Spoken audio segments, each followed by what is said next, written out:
لیس البر ان تولوا وجوہکم قبل المشرق والمغرب، یہ آیت قرآن مجید کی اس اعتبار سے عظیم ترین آیت ہے۔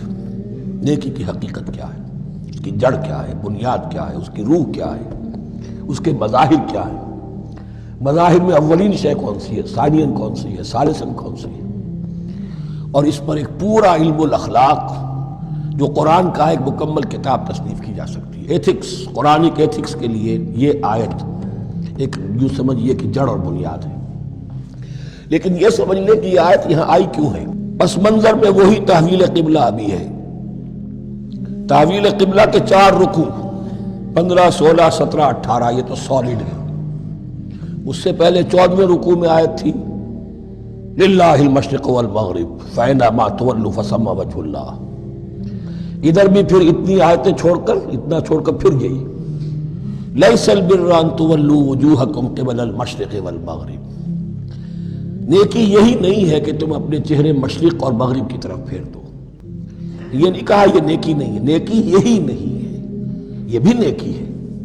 جو ظاہر ہوگا نیکی کا وہ بھی نیکی ہے، لیکن اصل سے اس کا باطن ہے۔ باطن صحیح ہے، نیک ہے، تو حقیقت میں نیکی نیک ہے، ورنہ نہیں۔ ولیکن البر، بلکہ نیکی تو اس کی ہے۔ اب یہاں سے شروع ہوا جو نیکی کی جڑ ہے، بنیاد ہے۔ من آمن باللہ والیوم الآخر والملائکۃ والکتاب والنبیین، سب سے پہلے ایمان، تاکہ تصحیح نیت ہو جائے۔ یہ جو ایمان لائے اللہ پر، یعنی جو نیکی کر رہا ہے صرف اللہ سے اجر کا طالب ہے، والیوم الآخر، اور قیامت کے دن پر کہ اس کا کوئی اجر دنیا میں نہیں، صرف آخرت میں مطلوب ہے۔ ورنہ آدمی سوداگری کرے، دکانداری کرے، کپڑا بیچے، کچھ اور بیچے، دین تو نہ بیچے۔ دین کا کام کر رہا ہے تو اس کے لیے سوائے اخروی نجات کے اور سوائے اللہ کی رضا کے کوئی اور شے مقصود نہ ہو۔ والملائکۃ والکتاب والنبیین، اور ایمان لایا فرشتوں پر اور کتابوں پر اور انبیاء پر۔ یہ تینوں مل کر ایک یونٹ بنتے ہیں۔ فرشتہ لایا دین، کتاب بن گئی، اور انبیاء پر آئی وہ کتاب۔ ایمان بالرسالت کا تعلق نیکی کے ساتھ یہ ہے کہ نیکی کا ایک مجسمہ تمہارے سامنے رہے، آئیڈیل، اسوہ۔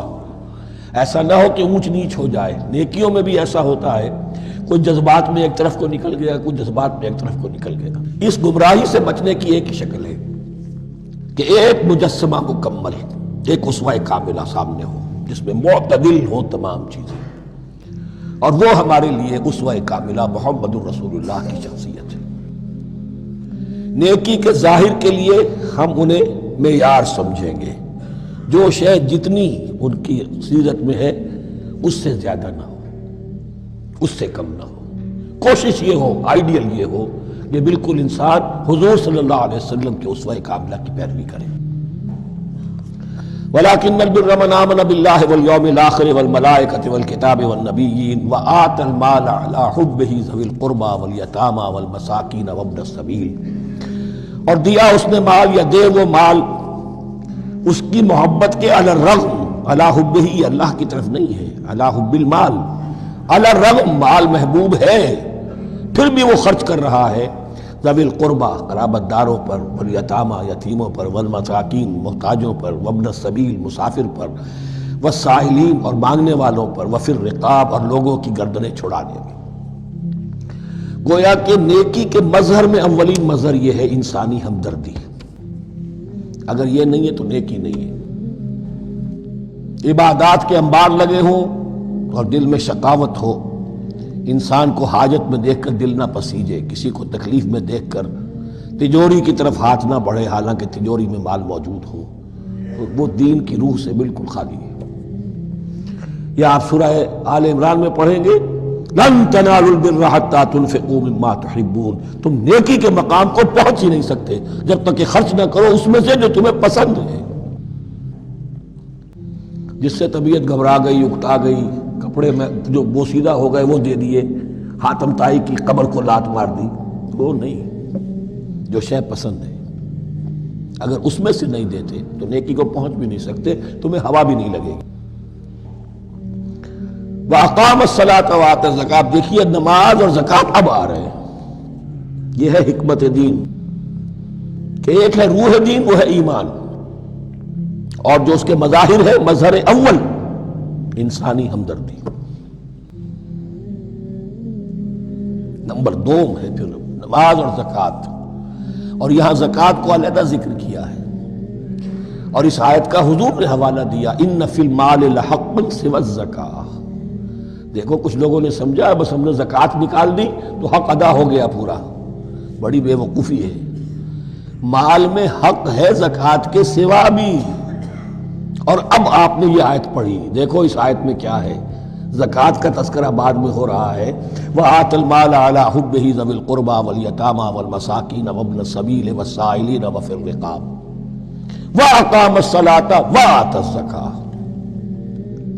اس کی کیا حکمت ہے کہ ایمان کو تر و تازہ رکھنے کے لیے نماز ہے، اقم الصلاۃ لذکری، اور انسانی ہمدردی میں مال خرچ کرنے کے جذبے کو پروان چڑھانے کے لیے، برقرار رکھنے کے لیے زکوٰۃ ہے۔ اتنا تو دو نا کم سے کم، بوتل کا منہ تو کھلے، کارک تو نکلے اس کا۔